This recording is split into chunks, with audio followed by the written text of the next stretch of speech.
Loneliness doesn't just hurt, it kills. And that's not a dramatic statement, but a fact based on science. Loneliness raises our all-cause mortality rate by 26%. And in combination with social isolation, that goes up to 30%. And yet we're still treating it as something elusive or soft, like it's a weakness. But I'm Dr. Iza Correll, and I'm a USPA, dually licensed as a clinical officer in Kenya, and a doctor of medical science specialized in global health. And at just 24 years old, I became the founder of OV Children's Hospital, which is a 5-story, 60 inpatient bed hospital for children who have been orphaned and abandoned with debilitating conditions and terminal illnesses. And what I learned that was so fascinating in my work was that it wasn't their cancer or severe malnutrition that was the hardest to treat, but actually their little broken hearts. It was what inspired me to go in and see, how can we cure it? How can we take this thing that is wreaking biological havoc on their body and understand it? And that's what I want to talk to you about today. How can we heal your loneliness?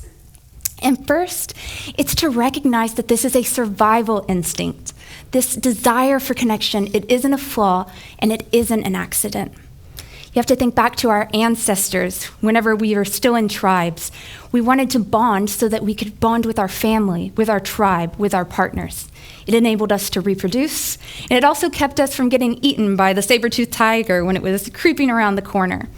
Let's go back. Let's understand what loneliness is. This is something commonly misunderstood. Have you ever met someone who says, "Oh, I just love being alone, I eat dinner by myself"? That can be particularly annoying to a lonely person, right? What we're focusing on today is something a bit more serious called chronic loneliness. It's a perpetual cycle where you want to connect, but you feel repulsed by the people around you. And this is what we often get into in modern times. So the impact of loneliness has been tragically studied on orphans since the 13th century.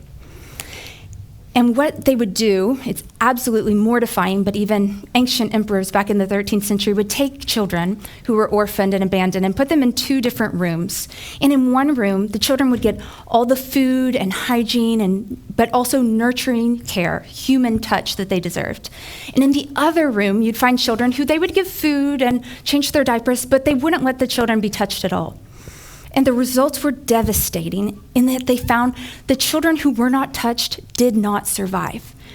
They were stunted, they had illnesses, they couldn't develop. And this is what I even see in modern times. It's horrific, but I remember a child being brought in from an institution that had severely neglected him. And when I asked, "How old is this child?" they told me 4. And I said, "Is he 4 months?"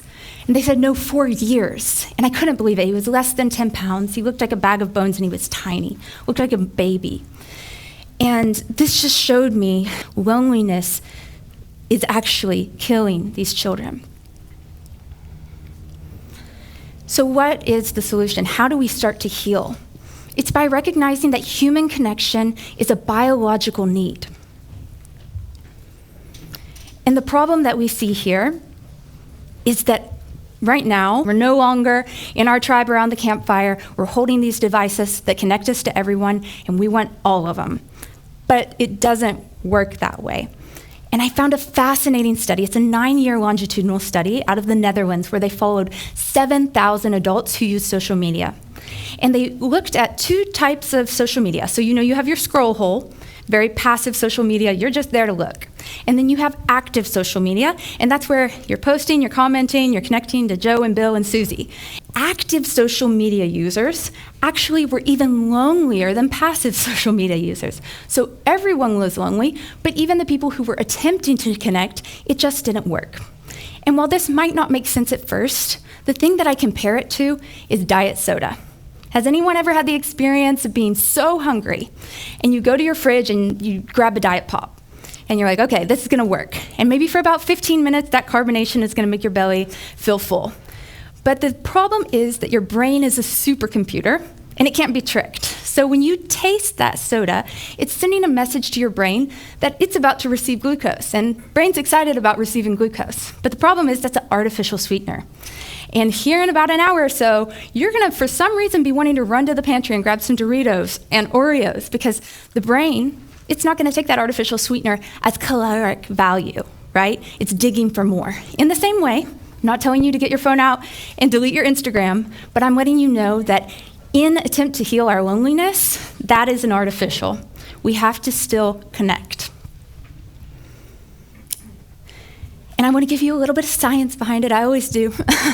But the reason is I'm not so detached from the experience of loneliness that I assume that all of us are sitting around with these huge groups of friends that just because I told you loneliness is dangerous, now you're going to go talk to them. No. Like, we're overworked, we have so many responsibilities, and a lot of us, we're lucky if we have one person that we feel like will answer the phone. So you have to work with the system in your brain, knowing that if you have chronic loneliness, there's a gap detection system that can get into havoc and perpetuate itself. So this gap detection is going to tell you whether someone is too close or too far. And when you've had chronic loneliness, you're going to start actually perceiving people's facial expressions, which are maybe neutral or positive, these kind of social cues that make us connect. Even the positive things, the neutral things are going to be received as negative. So the solution for this is that we have to find safety in connections. And this is something I deal with a lot at the hospital because of the nature of what I do. We see children who have no reason to trust people, who are deeply lonely, and we have to start with connection to self. I think about this one little girl who was terribly drowned in a well purposefully by the people who she trusted and loved. And a good Samaritan fished her out, and she came to us blue and lifeless, but she didn't want to be touched. And can you imagine why? Like, that makes sense. Of course, her body was serving her in that way. But it would be very mindless of me to take this little girl and put her in the library here cuddling with all the other little kids, just expecting her to look at picture books and snuggle and feel good. No. We have things like these little wooden boats that are full of balls, or this virtual reality therapy where she can just be in her hospital bed but still fly a magic carpet around the world. That's a safe place for her to connect to herself before she connects to others. And it's not an overnight process. I've seen children who come in with severe trauma. It can even take 2 years to get the first smile. So give that same grace and patience to yourself when you go out to heal your loneliness. Start with you. What causes a spark within yourself? And then organically move into more relationships. All right, and this is the trickiest one, I find. It sounds so simple, and it's absolutely not. Because when we go out and we want to connect, the instinctual thing for us to do is to mask and to become the person who we think that other people want to connect with. But the problem is, if you want a 100% guaranteed path to loneliness, pretend to be someone else. Because then there's absolutely no way for someone to connect with you. Someone cannot love you if it's not you. And even if they do love that version of you, you know that you've abandoned yourself and you cannot feel fulfilled. So you have to have that authenticity in order to reach that place where you don't feel lonely anymore. And as always, we don't deal in abstraction, there's always science. So this is a 112 MRI study of young adults who identified as either living authentically or living more inauthentically. And what they found in these MRIs was that people who were living authentically had higher levels of activity in self-awareness areas of the brain, and the ones who were not had higher levels of stress. So this just goes to show you, it's not some elusive, oh, I'm going to be myself, and no, it's science. If you're living authentically, your brain is going to show up, feel less lonely, and have decreased levels of anxiety. Okay, so perhaps you're wondering, what inspired me to start this hospital that has a mission of creating a world where no child feels alone? And that is because I was the child who, in fact, felt very, very, very alone. And when I was just 5 years old, my mother was diagnosed with a terminal cancer. And from that moment, at that very young age, it was like a rain cloud kind of followed me around. I was very in tune with my impermanence and a bit morbid, to be honest. I would sit under this yellow tube slide at the playground and I'd watch the kids on the monkey bars and tire swings, and I couldn't understand what made them want to play. I didn't want to play. I'd even go home after school, and one of my favorite activities to do as this little morbid, dark, rain cloud child was to go under the pine trees in my backyard and find little animals who had passed away and just have little funerals for them. I'd dig little graves, Crayola marker gravestones, and that was the level of darkness. And this just amplified in college. I got in a terrible car accident right before I graduated high school in a neck brace. Hydroplaned off of a bridge, went into an embankment and broke my neck. That came with a lot of memory loss. And so whenever I got to college, here I was feeling like the little girl under the slide again. I wasn't connecting. I didn't want to go to the parties. I didn't want to go to these sporting events. And then I was like, here we are again. What can we do differently? And I remembered back to when my mom would take me to the nursing home. And she'd let me play penny toss. She knew I was a bit of an old soul, so I'd play penny toss and checkers.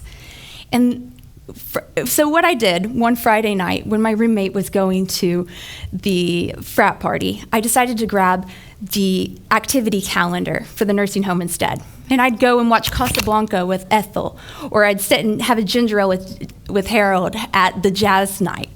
And I just learned that, hey, I might not be like everyone else, but I don't have to wait to be included.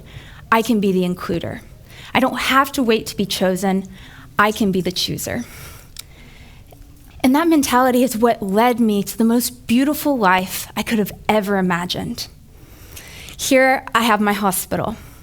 But because I was that child who felt so alone, I got to provide nearly 200,000 overnight hospital stays to children who feel deeply abandoned and alone. And it doesn't just stop there, because most of these children are rescued from institutions and abandonment. Some of them are terminally ill, and we give them, a peaceful way to go. But the ones who aren't, we reunite them. So the little girl that you heard was fished out of the well, the precious old man that got her out became her foster father. The little boy who looked like he was 4 months old, he grew up to walk and talk, and we rescued 3 of his other siblings, and they're now with a beautiful, loving, local family. They get to have the life that they dreamed of. I would have never chosen to have broken my neck or be on bed rest for 3 months, but imagine that empathy that I get to have for my patients as I walk around and see them on bed rest and saying, hey, that looks uncomfortable. Let's move them just a bit. I wouldn't have wanted to have a mother with a terminal illness, but it led me to the beautiful experience of having 2 little girls who lived my worst nightmare. I've been a solo parent now for almost 10 years to my 2 precious angels who did lose their mothers, but we have the most beautiful, loving family that I've ever known. And lastly, the Priscilla right here. I met her on my very first trip to Kenya 13 years ago. My love for the elders. She's part of what pointed me to having a children's hospital. She's a widow. She was never able to have children.